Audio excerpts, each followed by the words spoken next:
guys have Minnesota sports flowing in their veins. Mackey and Judd on Score North and ScoreNorth.com. It's a scoop session here with our friend Darren Doogie Wolfson, the 5 Eyewitness News sports department. It's NBA free agency season here, Doogs. So we're gonna dabble in some reckless speculation as well. Let's just throw the bomb out right now. This came out from Yahoo Sports yesterday. It was just kind of a floated name. We never really know what Tim Connelly is truly up to, it seems, because he operates in the shadows. But Jake Fisher, a very credible reporter from Yahoo Sports, NBA Insider, said, yeah, the Warriors are in on Lauri Markkanen, the Kings are looking, but the Timberwolves, he mentioned, as showing interest behind the scenes in Lauri Markkanen here. They'd have to trade for him in some form with the Utah Jazz. His 1-year deal, or 1 year left in his deal, is $18 million. So a bunch of people took to the trade machine and started putting together deals that would include like Karl Anthony Towns going to Utah or a third team. I don't know. It's interesting that the Wolves are connected to Lauri Markkanen. And I'm wondering what your thoughts are on that. Well, Phil, bring him home. He should have been here years ago. It's true. Tibbs blew it up. Glenn Taylor confirmed that, post-draft process, the unfolding, the unpacking of the Jimmy Butler trade. But the buzz was pre-draft as well, that if the Wolves didn't ultimately make that Jimmy Butler trade, Lauri Markkanen was their guy. So bring him home. Full circle. Here's what I can gather, Phil. This from checking with multiple people. Jake does great work, right? So when I saw the note from Jake, I'm like, okay, I need to do some following up on this. Tim Connelly, absolutely a fan of Lauri Markkanen. There are other fans of Lauri Markkanen in the Wolves front office. The Wolves in Utah, clearly, those two front offices, there's some synergy there, right? There's a relationship. Yeah. They've worked on, a couple deals, right? The Dell Demps connection in the Wolves front office, former Utah assistant coach, right? So connections aplenty, right? There's more than that. I don't need to go into all of them, but there's enough connections. Are we sure the Jazz truly in the end will trade Markkanen? Like, why not just extend him? Now, I'm trying to figure out what Utah's long-term future is. What's the end game? Like, does Markkanen fit the timeline that they look at? Like, they need to get something for him, right? So you mentioned it, last year of his contract at $18 million. What a bargain. He is extension eligible in August. To me, if I'm Utah, I'm signing him to an extension. But if the right offer is out there, I think I jump all over it. Now the question is, how could the Wolves make a trade work, operating as a second apron team? So there are limitations. Phil, you know all the limitations. You've laid them out. But bottom line is, it's really, really hard to execute any trade when you're a second apron team. You're essentially looking at a 1-for-1. You're not aggregating players. Would you trade Jaden McDaniels? We know Utah likes Jaden McDaniels. Would you trade Jaden McDaniels for Lauri Markkanen? My sense is the Wolves are not willing to do that. Subject to change, but I just don't sense right now, checking, that the Wolves would make such a move. Are we talking about a Karl Anthony Towns trade then?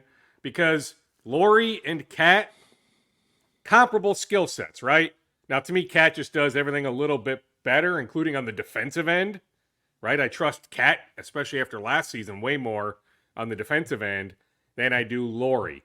But the idea would be to lower your cap situation, right? Is there a trade out there where Cat ends up elsewhere? 3-team deal in all likelihood. Cat not to Utah, but Cat somewhere else. Markkanen lands here. I just think it's an incredible long shot. Phil, I have not heard of Cat trades team. I just haven't. I mean, never say never, but like in this instance, there's just nothing really going on my end. But do I believe that Tim Connelly is a fan of Lauri Markkanen? Yes, absolutely.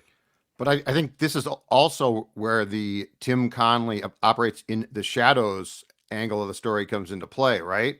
Because there's some executives where you would probably say, I don't see it. It's a good, it's fun, reckless speculation potentially, but I don't see it. But with Connelly and the Gobert surprise and all of that, what makes this sort of fun if you follow the Wolves, Dukes, is you can't completely dismiss it.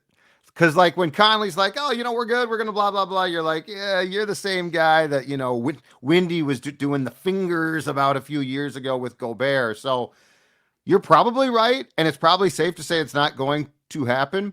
But I think Conley's proven you can never be 95 to 100% sure that it's just steam, that there could be something to it.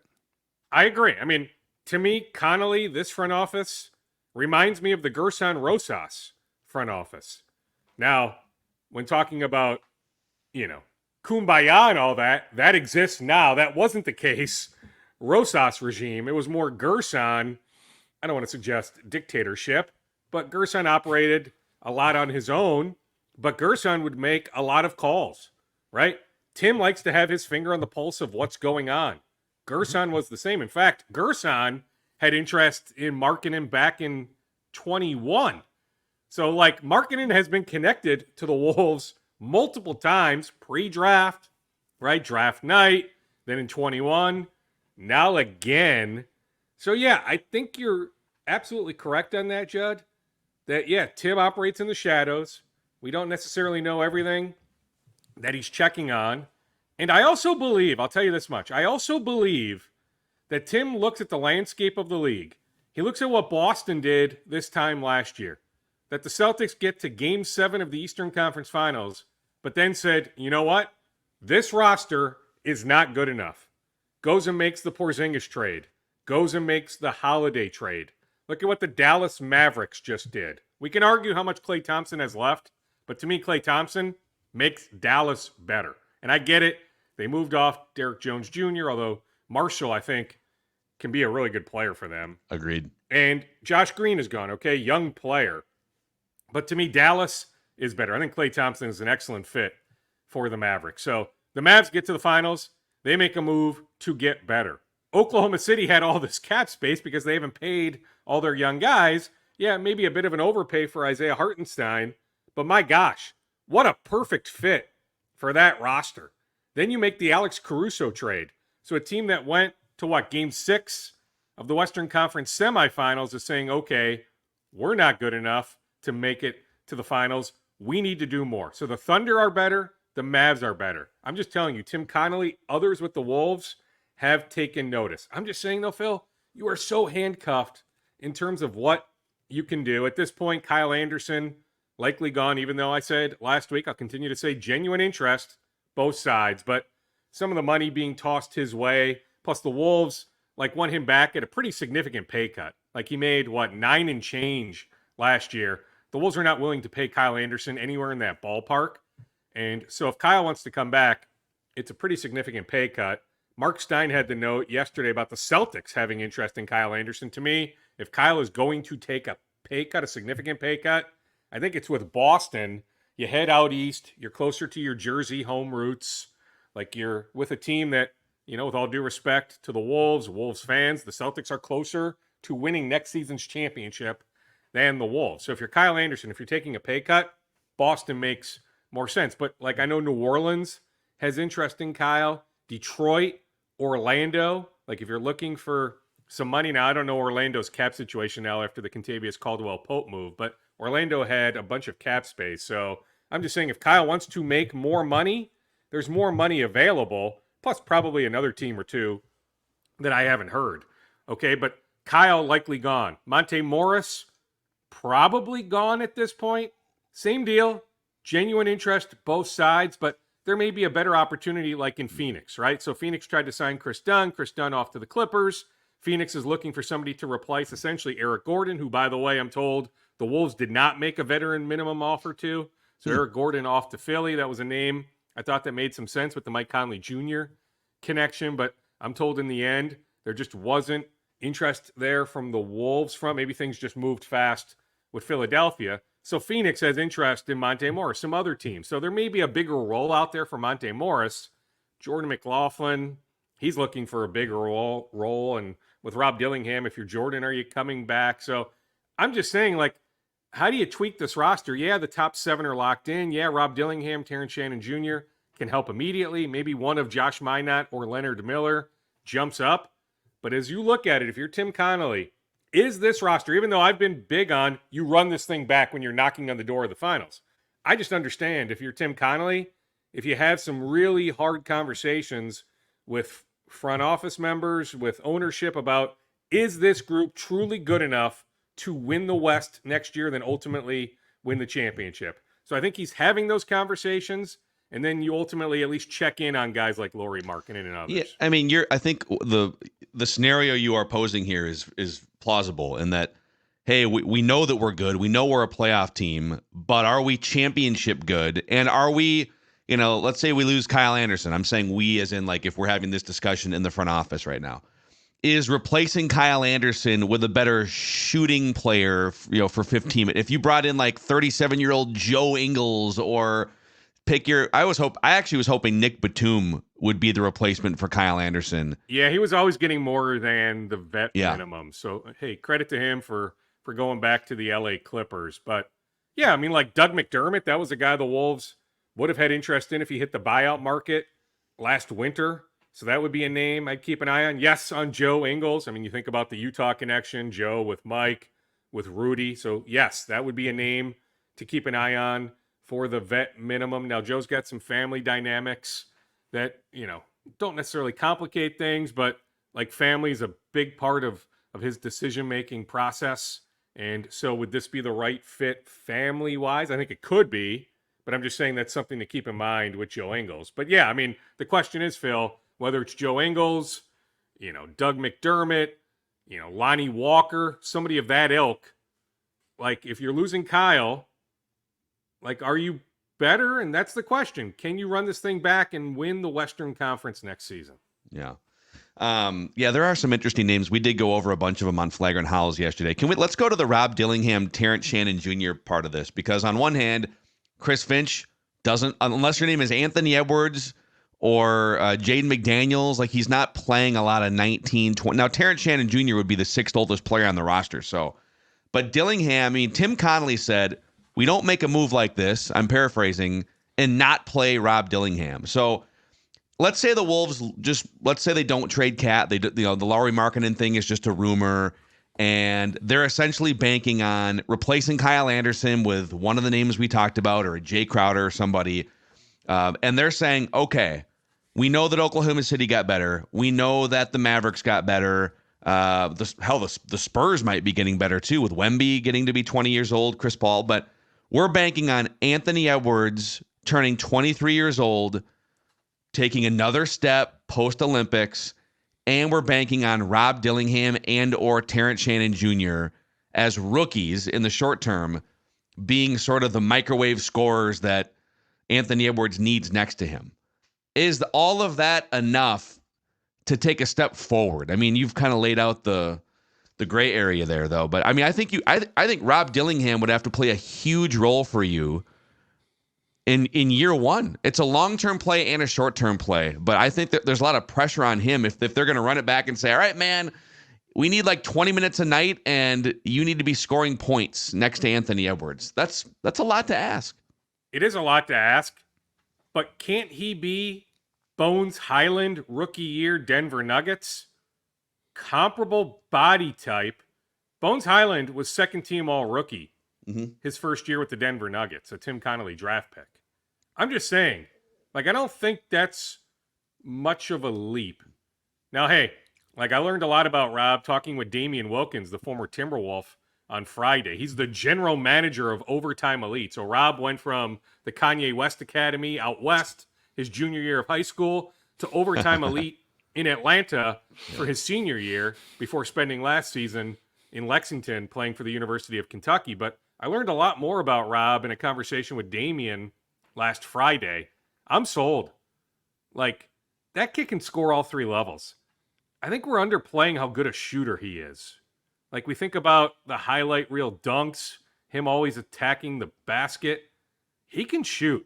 So, Phil, I don't think it's much of a leap to think he can have that sort of Bones Highland rookie year type impact.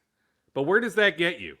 Now, hey, yeah, Jay Crowder, that's another interesting name, right? So if you bring in a shooter, an Ingles, a McDermott, a Crowder, like, they weren't a great three-point shooting team last year. Or they didn't take high volume three-point shots, right? Yeah. I guess their percentage was okay, but the idea is to take more three-pointers next season. Okay, so if you replace Kyle with one of those guys, then you think about, like, is Cat going to miss multiple weeks again next season? Now, hey, he's missed a good chunk of time going back the last 2 seasons. So I don't know if you can bank on Cat playing 78 games next season, but you think about that possibility. So you start kind of playing this thing out. Plus, yes, Ant turning 23 in August. Think about just how much he'll grow this summer playing for Team USA training camp about to begin in Vegas. That thing is about to ramp up. What sort of step will Ant take as a 23-year-old? Heck, is Jaden McDaniels going to have the same season next season as he had this past season? There's more there. And we saw glimpses in certain playoff games, and we saw him disappear in other playoff games. He's in the gym. The idea for Jaden is to spend a lot of the summer here in Minneapolis, not elsewhere, training a lot at Mayo Clinic Square. I'm just saying, is there more to the Jaden McDaniels game? So I'm just saying, those are conversations the Wolves front office, they're having these right now. So, Duke, you talked about a couple of teams that most likely strengthened themselves in the past couple of days in the Western Conference. Who, in your opinion, might have taken a step backwards? Because, like, I'll start with the Clippers. I don't know what, they obviously lost Paul George, but what teams do you think might have actually taken a foot off the gas here a little bit and might now sink a little bit in the Western Conference? Well, I mean, I think the easy answer is Denver when you lose Kentavious Caldwell-Pope. Yeah. But I'm a big Christian Brown fan. Plus, I want to see what else Denver does now. This Russell Westbrook chatter. Good luck. Doesn't make a whole lot of sense on my end. But Jokic is pushing for it, apparently. Yeah. I would welcome that as a Timberwolves faithful. I think you should, but I guess I sort of understand it after they move off Reggie Jackson. Can Russell be a better version of Reggie Jackson for Denver? But that would be the easy answer, right, Judd? When you lose your starting 2 guard, sure, who's a good 2-way player, more a catch and shoot guy on offense, but good defender, right? But I don't know. I'm not huge on KCP right now. I'm not. And I'm big on Christian Brown. I think he takes another step forward. So I actually don't think Denver takes as big a step backwards as others think. Yes, on the Clippers, right, when you lose Paul George, although Paul George hasn't stayed healthy. Right. Now, hey, can Derrick Jones Jr. repeat what he did this past season? What does Nick Batum have left? Kevin Porter? Like, he can play, right? I mean, it's the off-the-court stuff. That was an interesting signing, but can Kawhi stay healthy? Does James Harden stay healthy? I mean, the Clippers probably take a step backwards, but I'm not convinced, just based on Paul George missing the amount of games he does, that they'll take a massive step backwards. I'm curious to see if the Lakers can finish off this DeMar DeRozan acquisition. So can the Lakers take a step forward? Like, Memphis is going to be better next year, presuming health, right? So Memphis is another team to keep an eye on, taking a leap forward. Plus, then, what does New Orleans do? I mentioned interest in Kyle Anderson, but what else does New Orleans have up its sleeve? Like, is there a Brandon Ingram trade that makes sense, that can make them better? But you add DeJounte Murray, so New Orleans is fascinating to me. Yeah, San Antonio, right? What else do they do with the flexibility they have? Does Houston still have a move up its sleeve? I mean, the point is, Judd, the West isn't slowing down. Like, we've been saying this now for about 2 or 3 years, but it seems like the West keeps getting better and better and deeper. But I'm just saying, if you're the Wolves, I would understand it if you run this thing back. I understand having the conversations, but if there's not a plausible trade that makes a lot of sense, run this thing back after you had home court advantage in the Western Conference Finals. Yeah. Hey, we'll get to the rest of Doogie's scoop bag here in just a moment, but Nicolay Law is the exclusive personal injury law firm of Score North Podcasts. And Nicolay Law, led by Russell Nicolay himself, as you can see on the YouTube channel, roaming around US Bank Stadium. Nicolay Law, just a bunch of normal everyday folks who live in the communities that we all live in the Twin Cities that happen to have law degrees to make sure that you get the compensation you deserve after an accident. So if you've been injured, get Minnesota's local award-winning injury lawyers. Get Nicolay. Start your path to winning at nicolaylaw.com or give them a call at 1-855-NICOLAY. And the 3M Open, I saw that the media event was this week. The 3M Open happening later on this month. Yeah. Mm-hmm. Yeah, stacked field. Honestly, we're going to see Tony Finau's coming back. Justin Rose going to make his first ever appearance at the 3M Open. Lee Hodges is going to defend the championship. Billy Horschel will be there. So I'm a Billy Horschel guy. Love me some Big Billy Horschel, dude. Okay, Sahith Theegala is going to be there. Judd, you're a Sam Burns guy? Sam Burns is my favorite. Always liked Sam Burns. Yeah. Big Sam Burns guy. Yeah. What's your favorite Sam Burns career moment at this point? I call him Burnsy, first of all, because we're pretty close. Mm-hmm. I think it's when he made he made this great chip one time when he was 16 in college. He's very smart. In the Open. So in the Open Challenge. And so that was my favorite. But I mean, Burnsy is really, really fun to watch. Yeah. For sure. Well, Judd can watch Burnsy, or anyone wants to watch Burnsy. You can get your tickets right now at 3mopen.com. That's the number 3, the letter M, open.com to secure your tickets. Yeah. Were you there yesterday, Declan? I was not. No.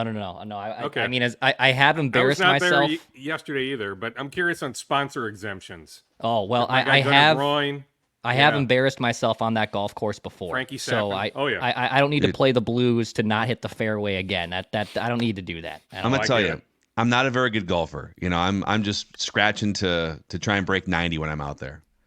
I had the best 9 of my life at Media Day 5 or 6 years ago before the 3M Open. And I think we were playing from the blues too.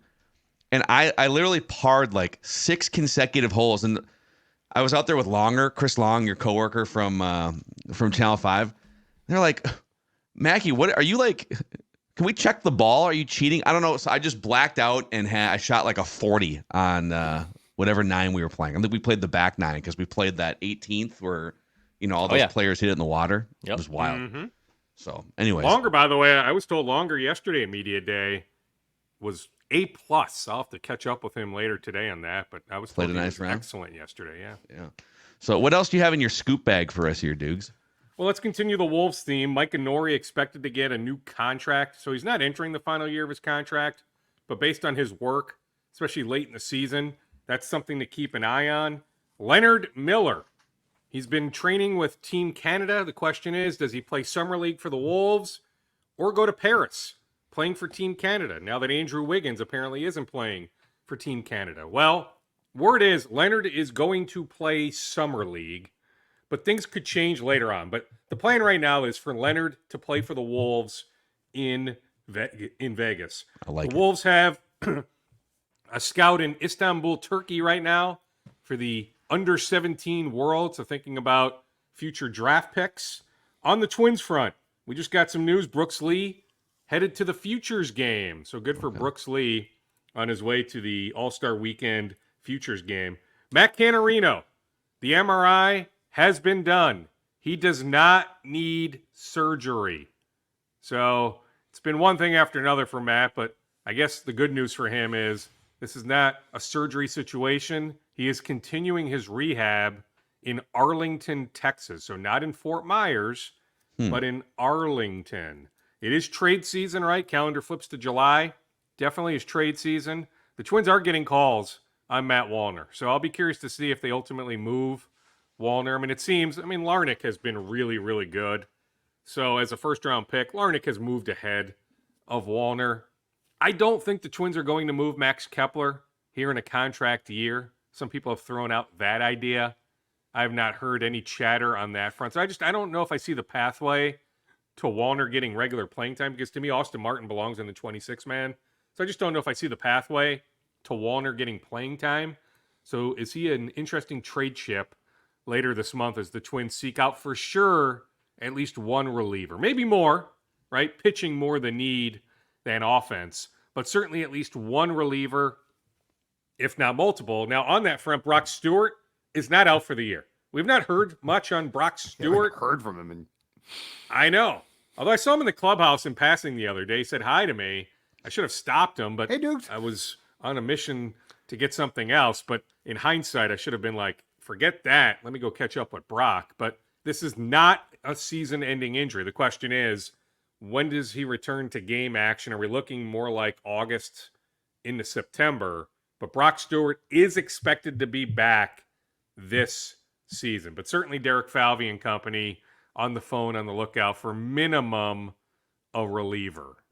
Is there any chance that this team decides to pull the probably for them expensive plug on Christian Vazquez and find a different catching partner for Jeffers? Because Vazquez has been awful.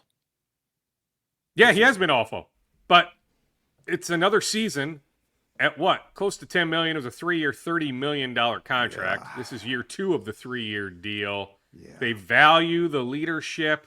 They got Farmer defense. For that. Yeah, I know.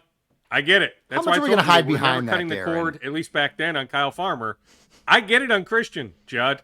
Uncle Mercy. Yes. Like, Declan, who's the catcher in St. Paul right now that was up here for a hot second? Jair Camargo. Yeah, Camargo's better. He just is. Like, to me, give me Camargo over Christian. But I just don't sense the Twins are willing to do that right now. Would they love to find a taker? Well, who's taking that contract, even if they paid off some of it? I think that's a long shot. I mean, if somebody was willing to do that, sure, like we can all see, he looks completely cooked. But I'm just saying, Judd, to answer your question, no, I don't sense the Twins are like on the verge of cutting that cord.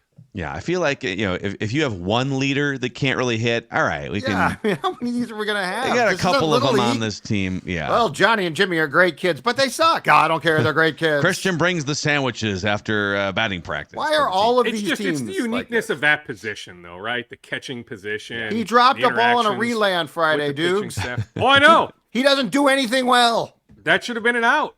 Heck, the Twins could have swept Seattle. I know. I still think that was the most impressive series win of the season, just considering how good Seattle has been at home, how good Seattle is overall. But yeah, that game was there for the taking on Friday, and Christian just, I mean, he missed it. Has to make that play, right? So when we're talking about the defense, he didn't make a defensive play he should have made. I'm just saying, though, I just don't have any sense that they're ready to move on anytime real soon. Yeah.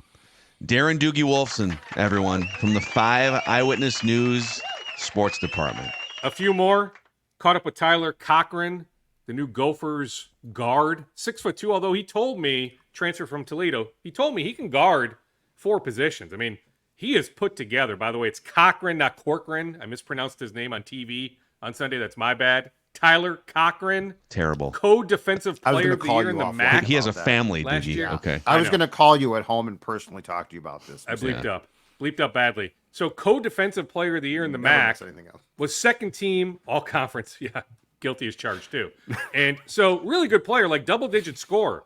So that's a really good get for this late in the process. He also had some interest from Ohio State, he told me, Butler, a few other schools. The interview, shameless plug, is on the KSTP.com sports page. But that's a good get. So years ago, he's at Northern Illinois. So like a lot of these college kids, Northern Illinois into Ball State, into Toledo, into Oregon State, then decommitted from Oregon State. So never officially played a game at Oregon State. Decommitted from Oregon State a few weeks ago. Now is a Gopher for his 6th year of college. But he actually was part of an interview process years ago with Ben Johnson. So before Ben accepted the Gophers job, he interviewed for the Northern Illinois job. So Tyler was part of that interview process at Northern Illinois years ago. So Ben and Tyler got to know one another. So Ben Johnson had a lot to do with Tyler Cochran choosing the Gophers. On the Vikings front, Robert Tonyan last week, or maybe it was like 10 days ago, was in Nashville for tight end U, that camp put on by George Kittle and all those other star tight ends, Travis Kelce, others, Greg Olson. And you've got current Vikings defensive backs, Jay Ward, Dwight McLaughlin in Hawaii at a Derek Stingley Jr./senior Cover 1 camp. It's that LSU connection. Dwight was at LSU before he transferred to Arkansas. Cover 1 Jay camp. played at LSU. Cover one camp. What about the Cover 2? The Cover 3 camp? Where's that going on? We got to get to all maybe these it's games. time for you. Yeah, why don't you create that, Judd? Cover TCO 3. Performance Center. Get it done. The Cover 3 camp. The cover Prevent, the the prevent That's all camp. good. The, And one more Vikings note, Cam Akers continues to hope. He's spent most of his offseason here in the Twin Cities rehabbing from the latest Achilles tear. He's still hopeful that he will land back with the Vikings. okay. Darren Doogie Wolfson. Some inside information, some reckless speculation about your favorite Minnesota sports And I teams. still think Louis Varland's best spot is in the Twins bullpen. So when we're thinking about the Twins bullpen into September and October, Varland, Brock Stewart, some trade addition. So, you can figure out the rest later. But, is Caleb Thielbar here in 2 months? We can have a lot of, interesting conversations outside of Alcala, Duran, and Jax. But with Stewart back at some point later this year, Varland, to me, a fit in the bullpen. Plus, hey, is Chris Paddock in the bullpen if David Festa remains in the starting rotation? Plus, who do the Twins trade for reliever-wise? Yep. It'll be a fun month of seeing what the Twins can potentially cook up here. They need to cook something up to take a step forward. So, all right, Dukes, enjoy your long weekend here, and we will reconvene next Tuesday. What do you mean? I'm working on the 4th. Come on. We're not doing anything on Reckless Speculation Thursday? I mean, I'm going to be in Vegas, so, I'll be in if you want at a Twins game. Are you not bringing your laptop? I am not. No, I will be bringing beers. No, not you. You're allowed to bring your laptop on the plane, Phil. Oh, no, I will not have my laptop anywhere near. I mean, Come on. I'll have my phone if we need to do an emergency flagrant howls when the Wolves trade Karl Anthony Towns for Lauri Markkanen. I would do a show, dudes, but I have If no they idea do that, how. plan on so me chiming in on Thursday. I have no technology background, so I can't help you there. All right, all good. I'll take Thursday off. We'll reconvene next Tuesday. All right. Sounds good. All right, Darren, See ya. Doogie, Wolfson. Also, with those Twins being home this holiday week, you can get your tickets either this week or anytime during the stretch run. Twins.com/tickets. Your soda summers at the ballpark are a great time. 612 Saturdays, $6 beers, $1 snacks, $2 food. And then Sunday are kids' days, Sunday fun day with the family at the ballpark. So, hey, pretty good baseball team here. Twins.com/tickets. This month is fun, too. Stros, Phillies. You got some good tests. This is going to be fun. Phillies are ridiculous. Twins.com/tickets. There's your scoop session with Darren Doogie Wolfson here, Minnesota Sports with Mackey and Judd.